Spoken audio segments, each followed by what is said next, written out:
O meu convidado é autor de vários livros, jornalista, foi chefe do Departamento de Informação da Rádio Nacional de Angola, foi editor-chefe da Luanda Antena Comercial, LAC, foi chefe da RDP África, é membro fundador do Sindicato dos Jornalistas Angolanos, exerceu o cargo de diretor do Instituto de Formação da Administração Local IFAO, é diretor de comunicação da Indiama, é conselheiro do presidente da República. Ismael Mateus, bem-vindo à TV Camoaso, muito obrigado por estar aqui. Eu é que agradeço a honra de ser entrevistado e de falar para esse público transatlântico, não é? Você que nos assiste, se você ainda não está inscrito, subscreva o canal, ative o sino das notificações e compartilhe o vídeo.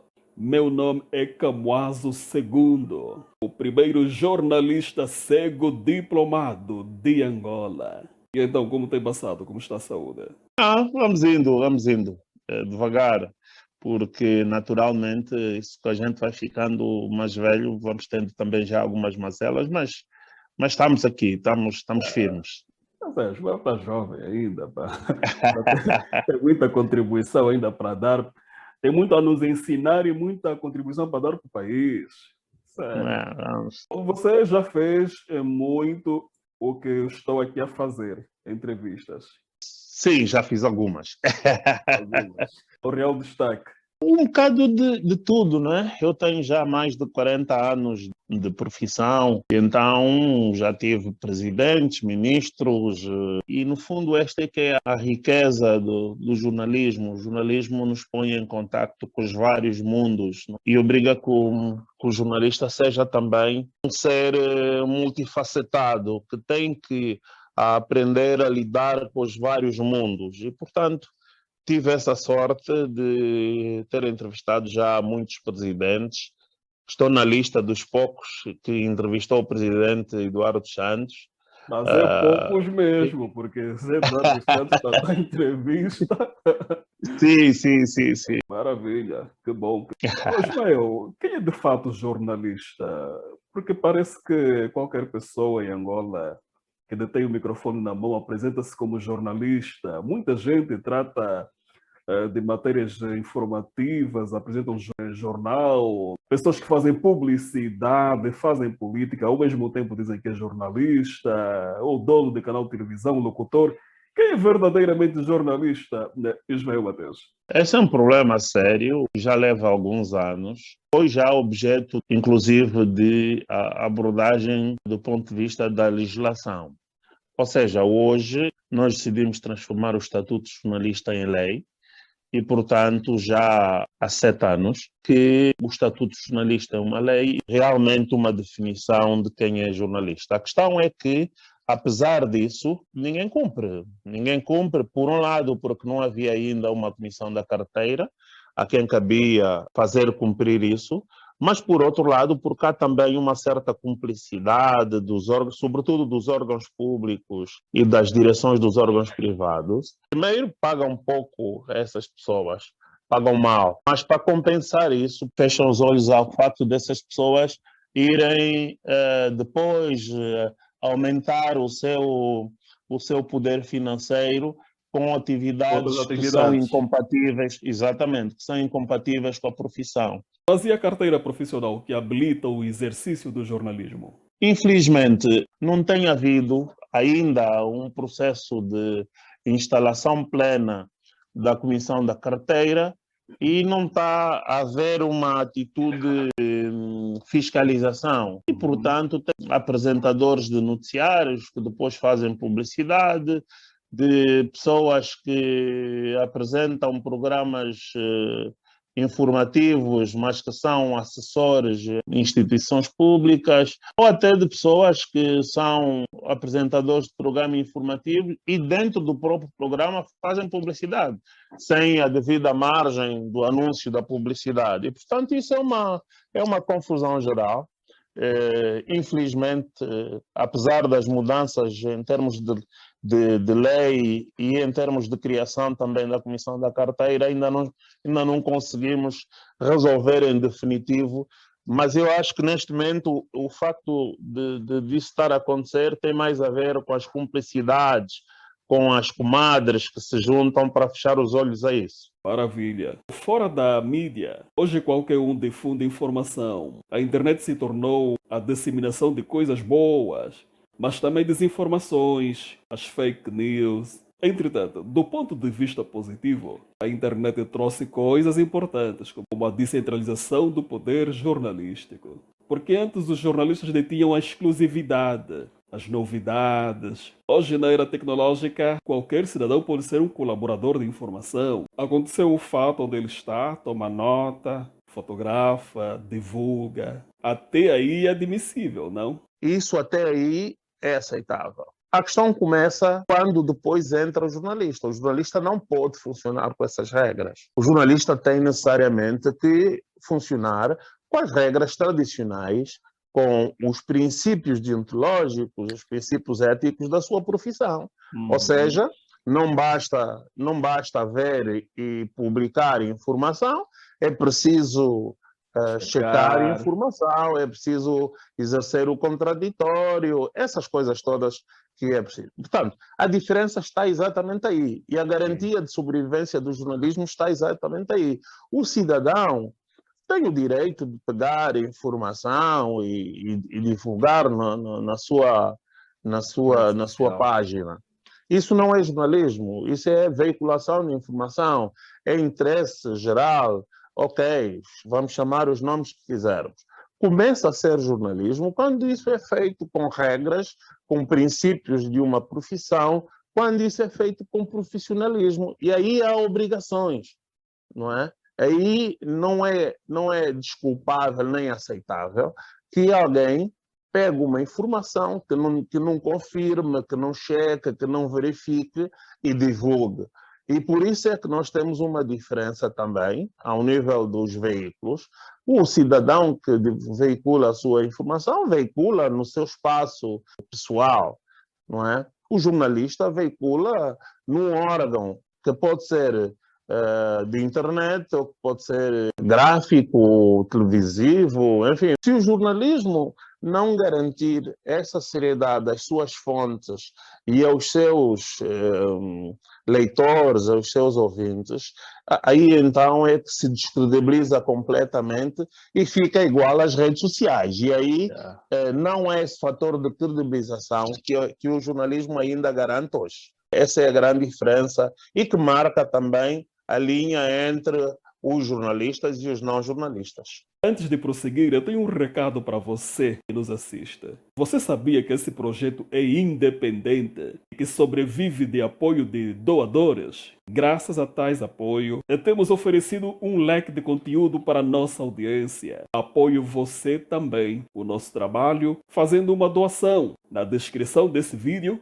você encontra o caminho para fazer a sua doação. Hoje, deixa eu falar do assunto recente agora. Recentemente, saiu comunicado: governo ordena a suspensão da TV Record, Zap Viva e Vida TV. O governo justifica a ilegalidade e inconformidade no exercício das atividades desses órgãos de imprensa. A medida entrou em vigor no dia 21 de abril. Com essas medidas, Ismael, esses canais deixam uma lacuna na informação e no entretenimento, não? Não deixa. Sinceramente, acho que a maior parte das críticas tem a ver com o facto de terem sido suspensas. A maior parte desses canais não tem peso nenhum informativo em Angola. Não tem, sinceramente, não tem. TV África. Não tem. A Record é dada só na DSTV.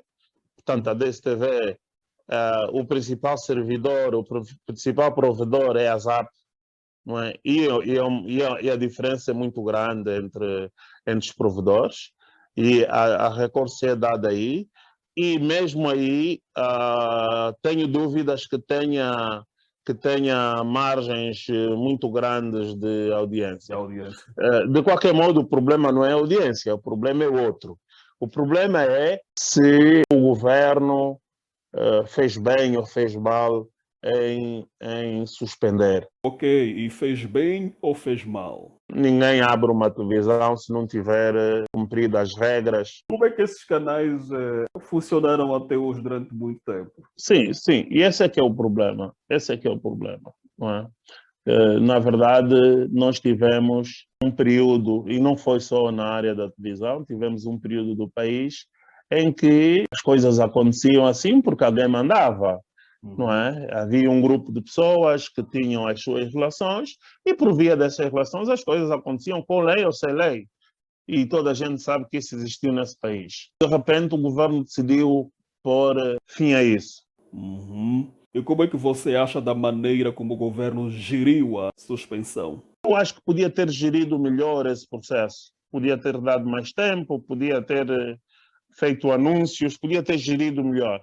Mas, sem dúvida, se há situações de ilegalidade ou situações de inconformidades e irregularidades, faz bem o governo corrigir. A questão para mim não é essa, é que ao corrigir e ao ter a competência de emitir e suspender licenças, o governo expõe-se a uma situação de suspeição, uma situação de suspeição permanente, porque aqui na região austral, ao nível da SADC, já há um consenso há muito tempo da necessidade de criação das agências, autoridades independentes, agências independentes da comunicação social.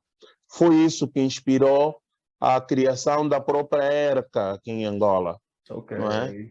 E, portanto, há esta ideia de que Angola e tem uma autoridade independente que deve controlar a comunicação social. O problema no nosso país é que a autoridade independente não tem, ao contrário de muitos países da zona, não tem a competência de emitir licenças, ou pelo menos de participar no processo de emissão e suspensão das licenças.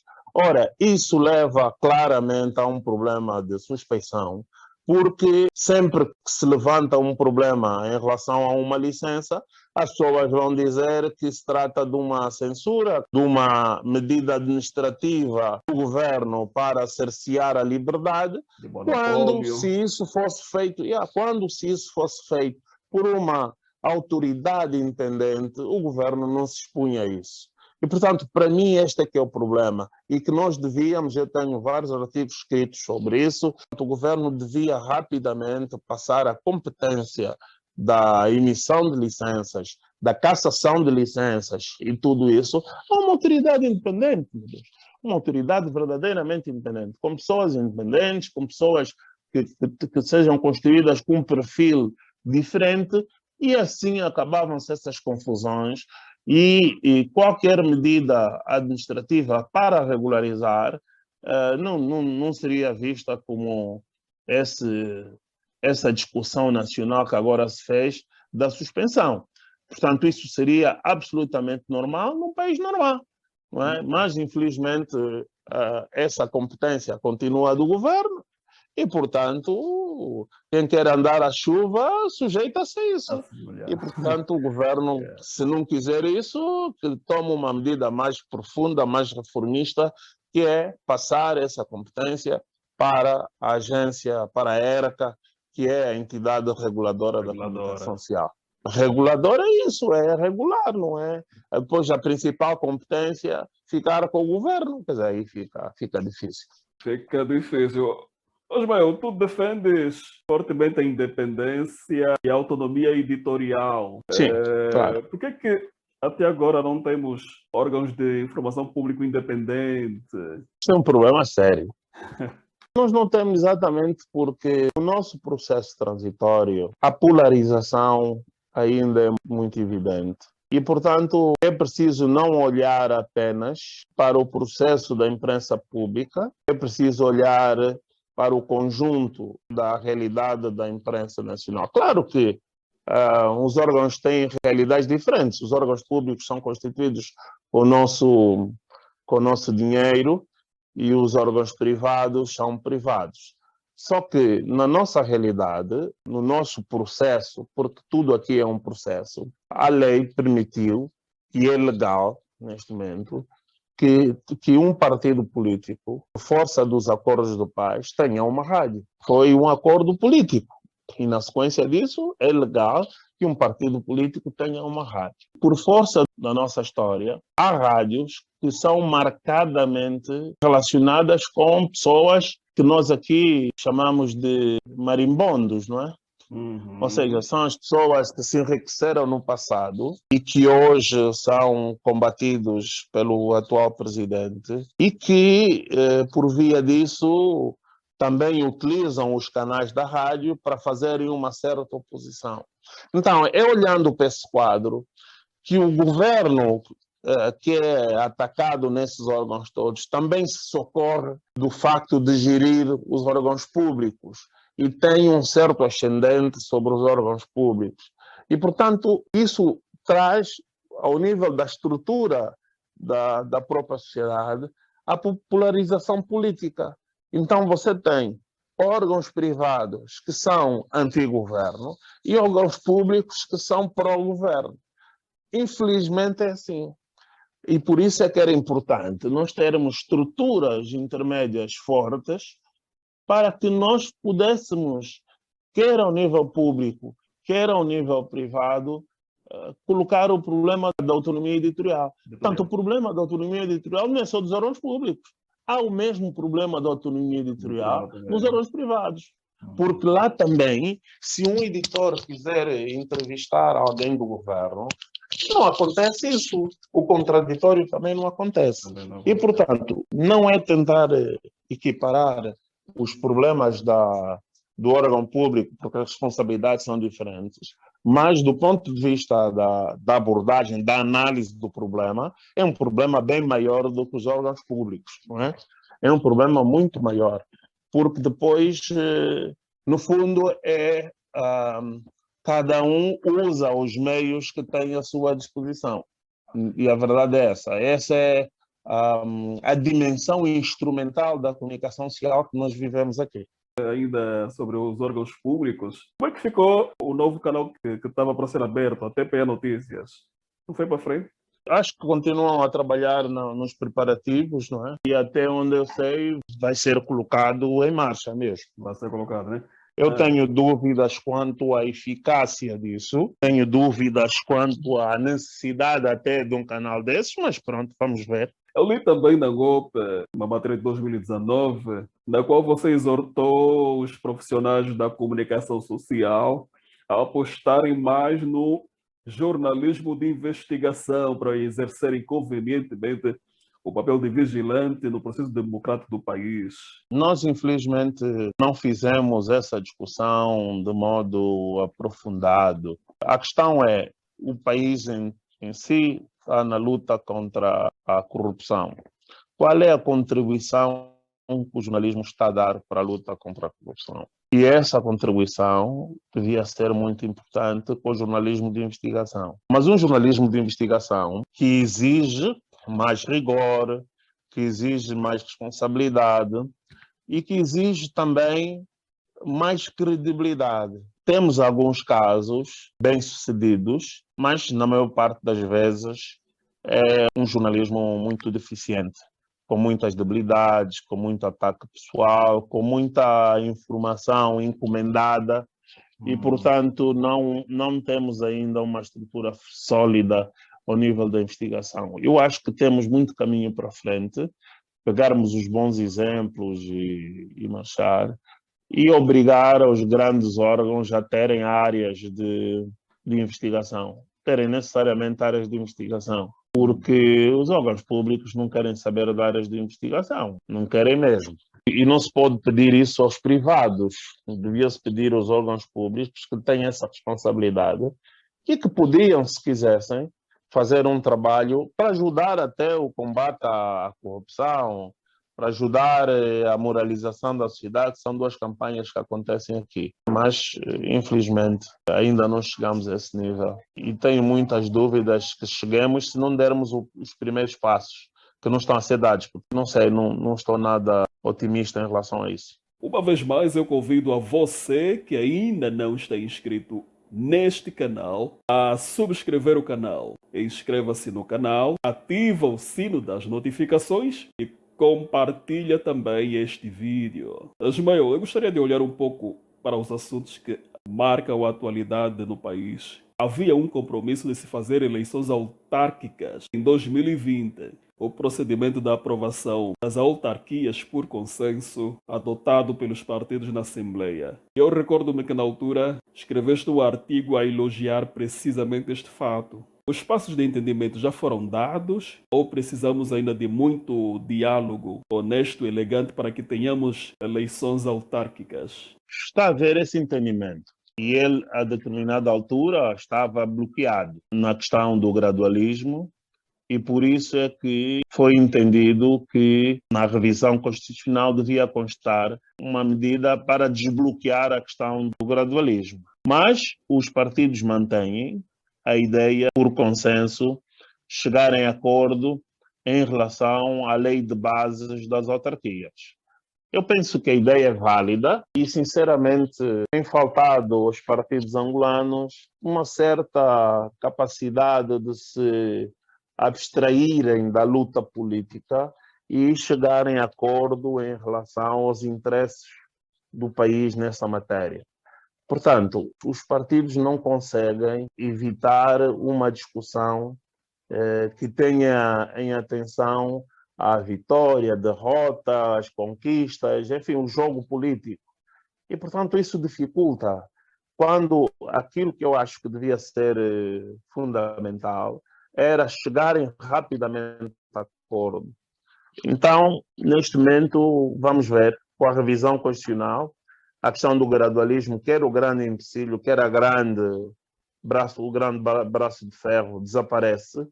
E desaparecendo, depois os partidos têm que chegar a acordo, quer dizer, já não têm essa discussão política a travar. No fundo, era uma interpretação diferente sobre a Constituição. Ora, se a Constituição deixa de ter isso, depois tem que chegar a acordo. Enquanto os municípios vão fazer, se fazemos em todos, se não fazemos em todos, é cada um usar o seu argumento. Então, eu tenho dúvidas que nós consigamos, ainda este ano, resolver o problema. O que esse ponto da Constituição vai demonstrar é que os partidos que decidiram tomar decisões por unanimidade, por consenso, vão chegar à conclusão que não se entendem porque o problema não vai estar resolvido. E esse é basicamente o grande problema, não é? Ninguém quer perder isso e toda a gente está a tentar fazer uma lei de acordo com as suas ambições. Vamos ver como é que essa discussão caminha. Não acredito que seja em 2022. Bem, 2022 são as eleições mesmo gerais já, né? Sim, isso vai acontecer. Até porque uma das alterações previstas também na revisão constitucional é exatamente a fixação na própria Constituição da República de um período constitucional, portanto, de realização das eleições. Não só se quer fazer no próximo ano, como a partir de agora vai ficar consagrado que a eleição deve ocorrer do período X ao período Y, né? Exatamente para não ficar sujeito às questões subjetivas, aos interesses. Então, acho que nesse ponto é um avanço, mas não acredito, como muita gente dizia, que possa haver eleições gerais, tanto legislativas e autárquicas em simultâneo. Pode ser que aconteça, ainda temos algum tempo, mas sinceramente eu não acredito que depois desses anos todos de discussão e depois em pouco tempo consigam chegar a acordo, consigam preparar tudo e consigam resolver, sobretudo num ano com eleições legislativas. Concordo consigo. Não vai ser assim, mas vamos ver, né? Vamos aguardar. Sim, claro. Gilmar, como é que você Já é assiste? esperar. Ok. Como é que você assiste o clima que se vive em Angola? A radicalização, polarização, politização, o clima do discurso, do ódio, do medo e da consciência. Ambiente polarizado, onde os assuntos giram e são dominados por discussões sobre a política nacional entre os defensores da governação e os críticos da nação, onde começam acesas as discussões que resvalam sempre para uma narrativa de intolerância, extremo e de ódio. Como é que você assiste a tudo isso, Ismael? É de certo modo, compreensível. O contexto que nós vivemos, nós tivemos um presidente de 27 anos, nós tivemos uma geração de jovens que foi educada. Eu costumo dizer sobre o signo da geração, che menino não fala política, não é? É verdade. E, portanto, quando isso termina, há uma espécie de libertação geral, não é? E, portanto, as pessoas estão a dar asas a isso. Então é preciso dar tempo ao tempo. Vai chegar uma altura que isso vai sair de moda. Nós só temos agora 3 anos, 4, né? Vamos a caminho do quarto, do novo presidente. Isso não é nada para a história de um país. E para o nível de libertação, é um processo ainda de aprendizagem. E, portanto, as pessoas acham que podem. Olha, agora quero fazer uma manifestação porque ninguém tira o lixo do meu bairro. E as pessoas vão fazer a manifestação. Quando, na verdade, do ponto de vista da cidadania, o mais normal é que as pessoas participassem da decisão de resolver os seus próprios problemas. Mas nós estamos nessa onda. Então, acho que é um processo de maturidade, é um processo de crescimento do próprio país e da sociedade, para os quais teremos todos também que aprender a viver, teremos que ter alguma complacência e teremos que passar por isso, não é? Até atingirmos um outro estágio. Portanto, eu acho que é um processo doloroso, sim, mas temos que viver. Sobretudo para algumas pessoas como nós que têm alguma visibilidade, é um processo muito durido, porque as pessoas têm famílias e às vezes são atacadas apenas porque não se concorda com o que as pessoas dizem. As pessoas são agredidas apenas porque não têm uma opinião que as pessoas querem ouvir. Não estamos a discutir diferenças de opinião. Estamos a ver pessoas que não nos conhecem de lado nenhum a fazer ataques de caráter pessoal, não é? A chamar nomes, a insultar. Isso é um nível de abordagem de incivilidade que nos devia preocupar. Mas eu penso que é uma fase e vai chegar uma altura que vai passar, sim. Eu gostaria de lhe ouvir também concernente uma matéria lançada pelo jornal Expresso. Eu vou ler agora alguns extratos que diz assim, abre aspas, José Eduardo dos Santos manifesta-se para esclarecer escândalos de corrupção no regime. Depois das suspeitas de corrupção pela Procuradoria-Geral da República de Angola, José Eduardo dos Santos prepara agora a sua defesa, mostrando-se decidido a provar em tribunal a sua inocência perante as acusações de que tem sido alvo. Através de uma carta preparada por um grupo de advogados da sua confiança e enviado à PGR, o antigo presidente angolano revela-se indignado com essas acusações e manifesta-se pronto para esclarecer todas as zonas cinzentas dos escândalos de corrupção em que seu nome surge no epicentro, como alegado cérebro. Fecha aspas. Aí o jornal lista uma série de acusações e continua dizendo que, abre aspas novamente, o antigo presidente na Embaixada de Angola em Espanha predispõe-se no seu contra-ataque. José Eduardo dos Santos deverá esclarecer também as informações prestadas por Manuel Vicente ao presidente João Lourenço, que o coloca como o principal responsável por alguma das maiores operações financeiras realizadas pela Sonangol e que as autoridades angolanas consideram ter lesado gravemente os interesses do Estado. Fecha aspas. Ismael Mateus. Tenho andado a dizer desde o primeiro dia que o presidente Eduardo Santos saiu. É preciso dar tempo ao tempo. O tempo vai se encarregar de vermos qual é o lugar de José Eduardo na história do país. Não é? Tempo. E às vezes a política não dá tempo suficiente. José Eduardo ficou 37 anos no país, fez muita coisa errada, mas ninguém fica 37 anos e só faz coisa errada. Sim. Isso não é normal. Nem fica 37 anos e só faz coisas boas. Também não é normal. Portanto, com o tempo, nós precisamos de tempo para reconhecer com serenidade, com justiça, aquilo de bom que foi feito e aquilo de mal que foi feito. Aliás, estamos a ver o que está a acontecer com Jonas Savimbi, Isso. não é? Era uma imagem excessivamente diabolizada e agora também estamos a ter uma imagem excessivamente endosada. Quer dizer, agora parece que Jonas Savimbi é o tal Salvador e é o tempo que vai pôr as coisas no devido lugar. Portanto, agora, em contraposição com o Zé Eduardo, Jonas Savimbi é o máximo, não é?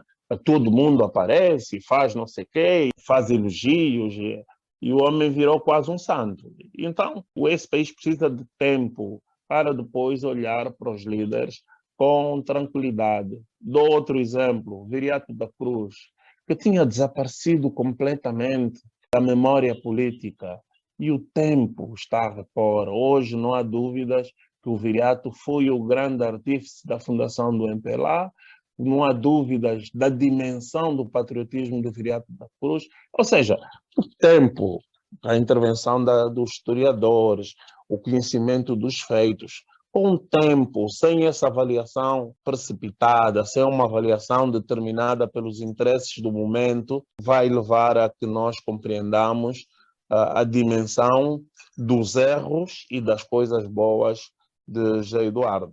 E, portanto, eu fujo sempre à ideia de discutir a nuvem dos problemas. Nós precisamos desse tempo, distinguir as coisas boas e, com justiça, qualificá-las e identificar também as coisas más, algumas delas muito más, e, com justiça, também reconhecer que, não esteve bem aqui, não correu bem, e depois, no somatório de tudo, sim, termos um lugar para ele. Antes de prosseguir, eu tenho um recado para você que nos assiste. Você sabia que esse projeto é independente e que sobrevive de apoio de doadores? Graças a tais apoio, temos oferecido um leque de conteúdo para a nossa audiência. Apoie você também o nosso trabalho fazendo uma doação. Na descrição desse vídeo, você encontra o caminho para fazer a sua doação. Ismael Mateus, jornalista, diretor de comunicação da Indiama e conselheiro do presidente da República.